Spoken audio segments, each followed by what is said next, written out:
If you're going to build something from nothing, you've got to know what really works. I took a $1,000 loan and built a $5 billion business, and now I make smart investments in new businesses on Shark Tank. This is Barbara Corcoran, and you're listening to Business Unusual, presented by On Deck Business Loans. This week on Business Unusual, I'm going to be answering all of the great questions you guys keep sending me in on business, life, how to move forward, how to jump over obstacles. Come on, I'm good at it and I want to share my advice.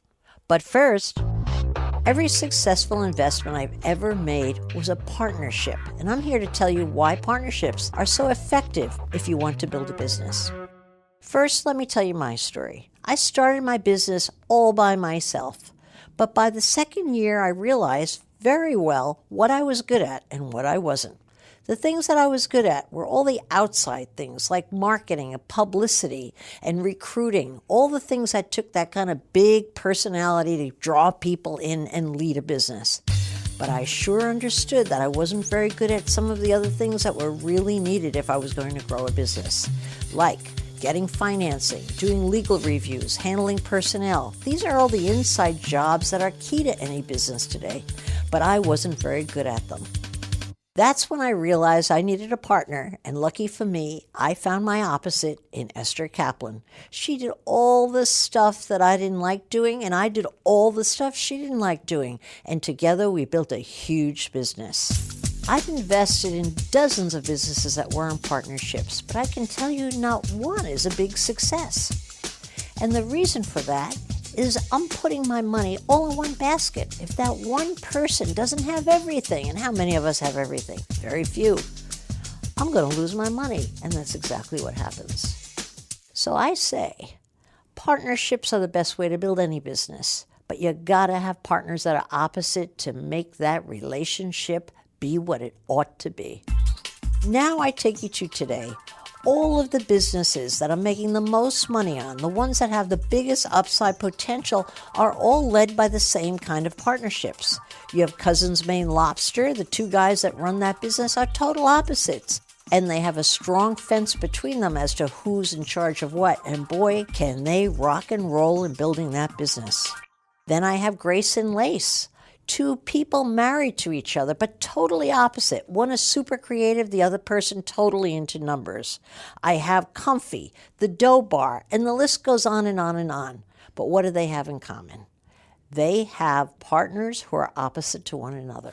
So, if you're building a business and you're thinking you're doing a pretty good job, but you really know your list of weaknesses, my suggestion to you is go out and find yourself a partner that has all the strengths that you don't have. You'll be making beautiful music together, and you'll also be making a lot of money. You're listening to Business Unusual with Barbara Corcoran, presented by On Deck Business Loans. Here's a company all business owners should know about: On Deck Business Loans. On Deck delivers financing for small business owners in as little as 24 hours, with term loans up to $500,000 and lines of credit up to $100,000. Their average loan is about $57,000. On Deck products are always tailored to your specific business need with lots of loan and payback options. Their simple process saves you time, and because they have less strict requirements than the banks, they approve many different businesses and do it faster than traditional lenders. I've known the gang at On Deck for years now, and I can tell you they're the real deal. On Deck has lent over $10 billion to more than 80,000 small business owners. Thousands of them have reviewed On Deck, giving them a 9.8 out of 10 rating on Trustpilot and an A+ grade with the Better Business Bureau. So make your way over to ondeck.com/Barbara for a free consultation with a small business loan specialist to find out exactly which loan best suits your company. ondeck.com/Barbara. And now it's time to answer your questions on Business Unusual. Jonathan asks, what % of your expenses should go towards salary? Jonathan, I hate to burst your bubble, but when it comes to salaries, let me tell you, the person who owns a business always comes last. By that I mean that you need to pay any employees you might have and all of your expenses before you get to take out a dime. Most new business owners don't even pay themselves anything from everything I've seen, but live off of credit and savings for a long time while they're getting their business up and running. These are the businesses that almost always do the best because they're spending every penny so wisely and putting the business well ahead of themselves. Jonathan, when I was building my business, I always thought of myself as the mom that should come last. I always put my kids ahead of me and their needs. And I found that as a result of that, I was able to build a very big and productive business. If you think of your business as a baby that has to be coddled in the beginning, taught to walk, really cared for every little step along the way, you'll find yourself on great footing with a business that can be built bigger and bigger as the years go by. And guess what happens when you're building a bigger business? You start making the money, but you can't expect to have it in the beginning. Alexander from Washington, D.C. is asking, what advice would you give to naive and fearless entrepreneurs? Oh, Alex, God, what are you, about 12 years old or something? A naive and fearless. I would say you're fearless because you're naive. You haven't been slapped around a bit. I mean, if you get out in the field and people smack you on the head and bash you and insult you and don't return your calls or don't show up for appointments or whatever you're trying to attempt, you'll lose your naivety very quickly. And then the number one trait has to kick into play. And that is the trait of persistence and not being offended.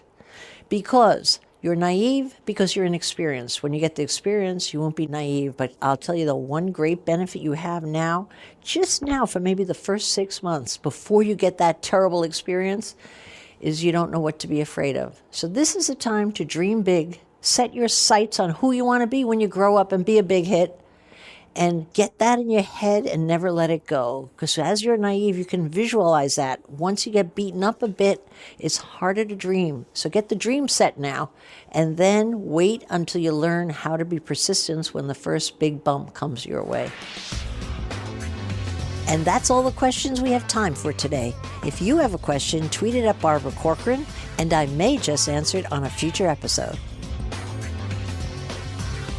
You've been listening to Business Unusual with me, Barbara Corcoran, presented by On Deck Business Loans. Come back next week to hear more steps and missteps I took on the path to success on Business Unusual.